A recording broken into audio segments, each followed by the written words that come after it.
شروع اللہ کا نام لے کر جو بڑا مہربان نہایت رحم والا ہے۔ ان سے کہو کیا تم اللہ کے بارے میں ہم سے جھگڑتے ہو، حالانکہ وہی ہمارا اور تمہارا پروردگار ہے، اور ہم کو ہمارے اعمال کا بدلہ ملے گا اور تم کو تمہارے اعمال کا، اور ہم خاص اسی کی عبادت کرنے والے ہیں۔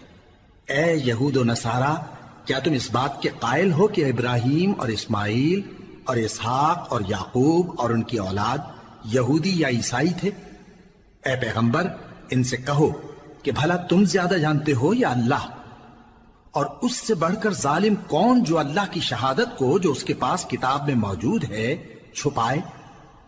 اور جو کچھ تم لوگ کر رہے ہو اللہ اس سے غافل نہیں۔ یہ انبیاء کی جماعت گزر چکی، ان کو وہ ملے گا جو انہوں نے کیا، اور تم کو وہ جو تم نے کیا، اور جو عمل وہ کرتے تھے ان کی پرسش تم سے نہیں ہوگی۔ احمق لوگ کہیں گے کہ مسلمان جس قبلے پر پہلے سے چلے آتے تھے اب اس سے کیوں منہ پھیر بیٹھے؟ تم کہہ دو کہ مشرق اور مغرب سب اللہ ہی کا ہے، وہ جس کو چاہتا ہے سیدھے رستے پر چلاتا ہے، اور اسی طرح ہم نے تم کو امت معتدل بنایا ہے تاکہ تم لوگوں پر گواہ بنو، اور پیغمبر آخر الزماں صلی اللہ علیہ وآلہ وسلم تم پر گواہ بنے۔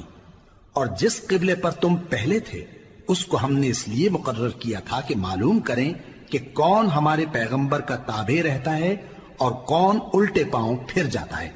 اور یہ بات یعنی تحویل قبلہ لوگوں کو گراں معلوم ہوئی، مگر جن کو اللہ نے ہدایت بخشی ہے وہ اسے گراں نہیں سمجھتے، اور اللہ ایسا نہیں کہ تمہارے ایمان کو یوں ہی ضائع کر دے۔ اللہ تو لوگوں پر بڑا مہربان ہے، صاحب رحمت ہے۔ اے پیغمبر صلی اللہ علیہ وآلہ وسلم، ہم تمہارا آسمان کی طرف منہ اٹھانا دیکھ رہے ہیں، سو ہم تم کو اسی قبلے کی طرف جس کو تم پسند کرتے ہو منہ کرنے کا حکم دیں گے، تو اپنا منہ مسجد حرام یعنی خانہ کعبہ کی طرف پھیر لو، اور تم لوگ جہاں ہوا کرو نماز پڑھنے کے وقت اسی مسجد کی طرف منہ کر لیا کرو۔ اور جن لوگوں کو کتاب دی گئی ہے وہ خوب جانتے ہیں کہ یہ نیا قبلہ ان کے پروردگار کی طرف سے حق ہے، اور جو کام یہ لوگ کرتے ہیں اللہ ان سے بے خبر نہیں۔ اور اگر تم ان اہل کتاب کے پاس تمام نشانیاں بھی لے کر آؤ تو بھی یہ تمہارے قبلے کی پیروی نہ کریں، اور تم بھی ان کے قبلے کی پیروی کرنے والے نہیں ہو، اور ان میں سے بھی بعض کے قبلے کے پیرو نہیں۔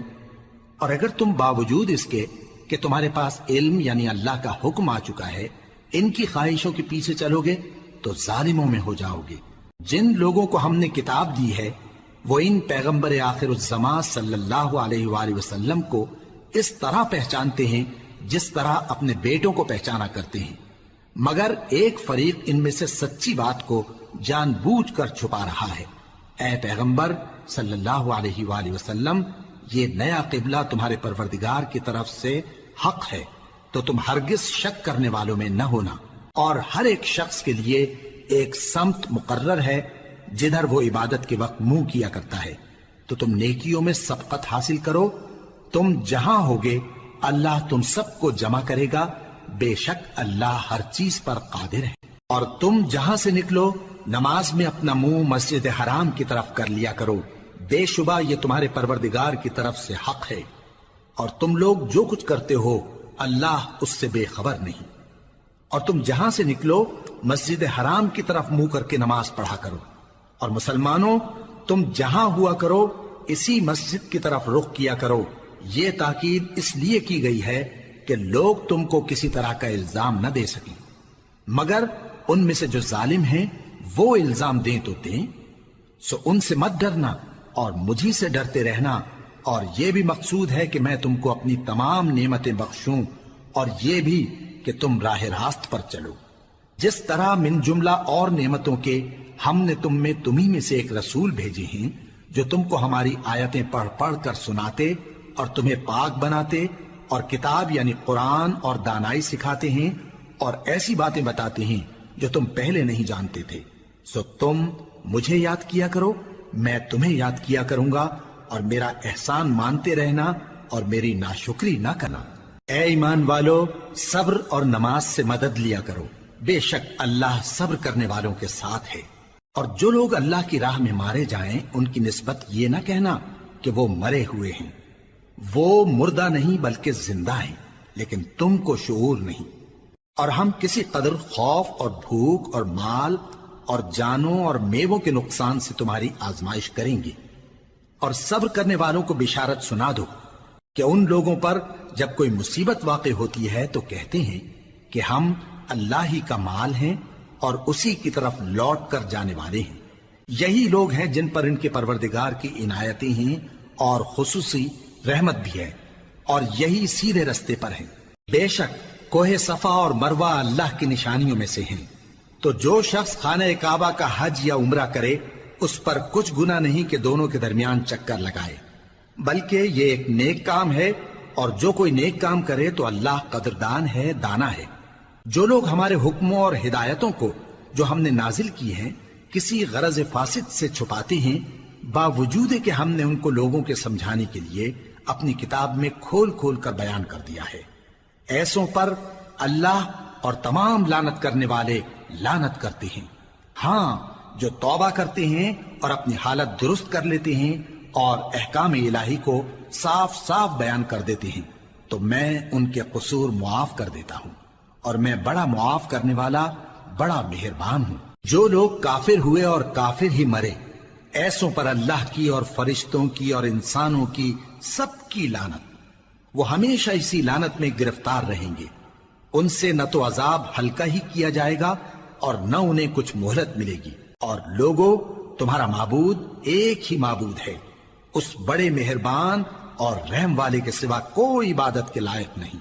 بے شک آسمانوں اور زمین کے پیدا کرنے میں اور رات اور دن کے ایک دوسرے کے پیچھے آنے جانے میں اور کشتیوں اور جہازوں میں جو سمندر میں لوگوں کے فائدے کے لیے رواں ہیں، اور میں جس کو اللہ آسمان سے برساتا اور اس سے زمین کو اس کے مردہ ہو جانے کے بعد زندہ یعنی خشک ہو جانے کے بعد سرسبز کر دیتا ہے، اور زمین پر ہر قسم کے جانور پھیلانے میں اور ہواؤں کے چلانے میں اور بادلوں میں جو آسمان اور زمین کے درمیان گھرے رہتے ہیں، عقل مندوں کے لیے اللہ کی قدرت کی نشانیاں ہیں۔ اور بعض لوگ ایسے ہیں جو غیر اللہ کو اللہ کا شریک بناتے اور ان سے اللہ کی سی محبت کرتے ہیں، لیکن جو ایمان والے ہیں وہ تو اللہ ہی کے سب سے زیادہ دوست دار ہیں۔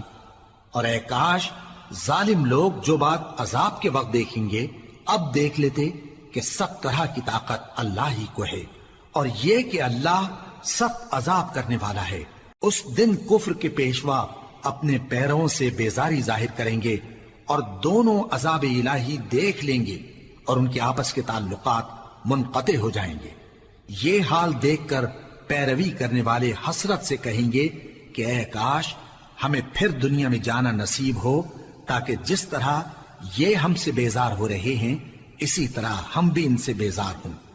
اس طرح اللہ ان کے اعمال حسرت بنا کر دکھائے گا اور وہ دوزخ سے نکل نہیں سکیں گے۔ لوگوں، جو چیزیں زمین میں حلال طیب ہیں وہ کھاؤ، اور شیطان کے قدموں پر نہ چلو، وہ تمہارا کھلا دشمن ہے۔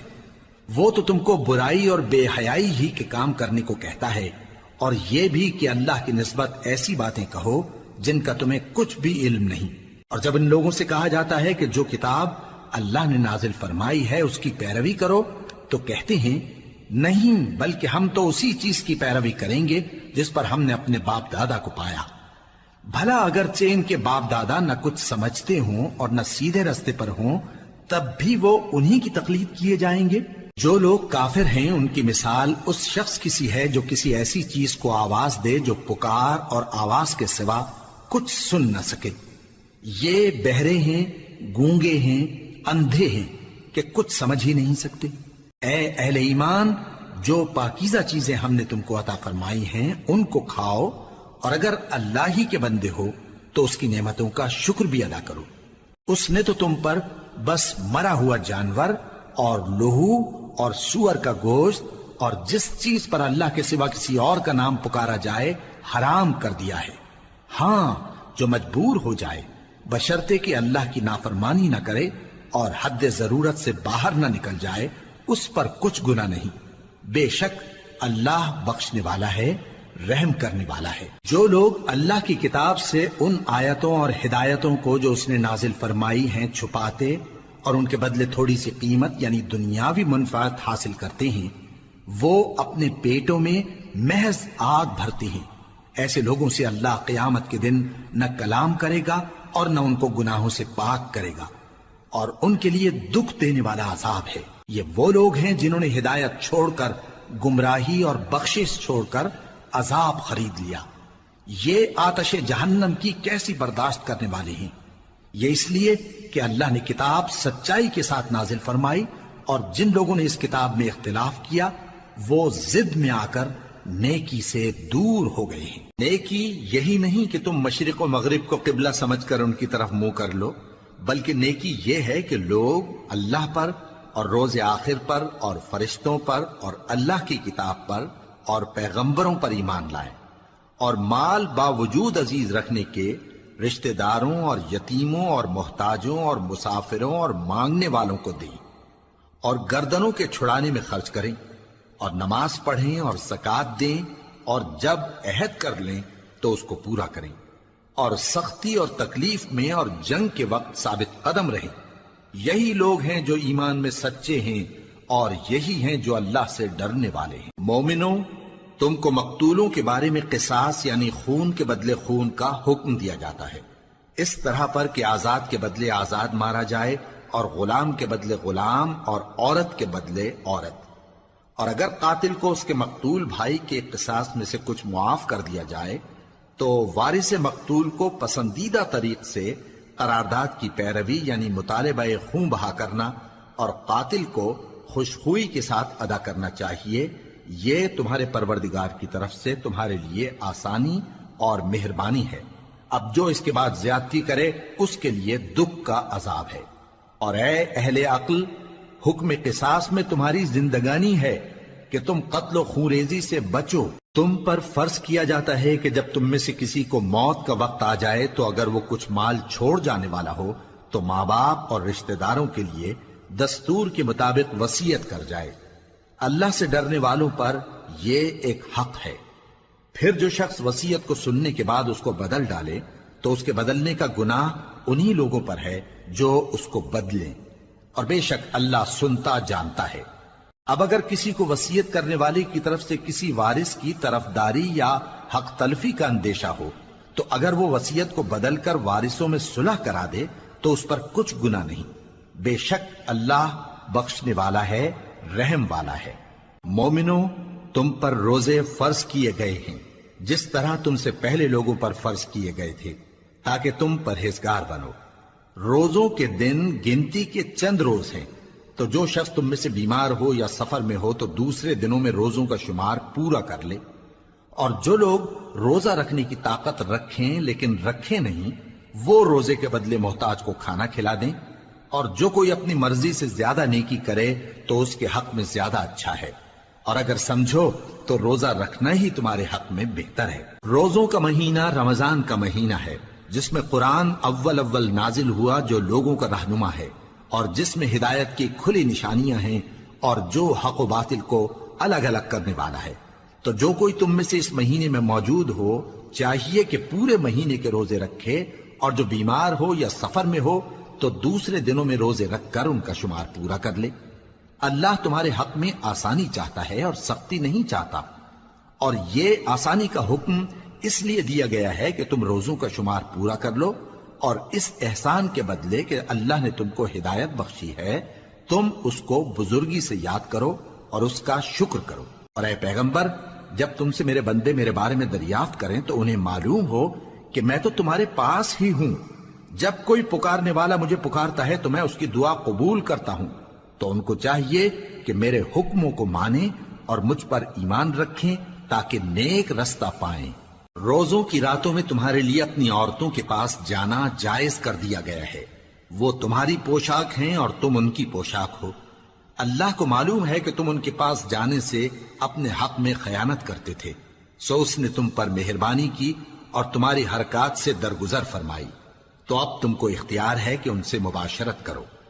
اور اللہ نے جو چیز تمہارے لیے لکھ رکھی ہے یعنی اولاد، اس کو اللہ سے طلب کرو اور کھاؤ اور پیو یہاں تک کہ صبح کی سفید دھاری رات کی سیاہ دھاری سے الگ نظر آنے لگے. پھر روزہ رکھ کر رات تک پورا کرو. اور جب تم مسجدوں میں اعتکاف بیٹھتے ہو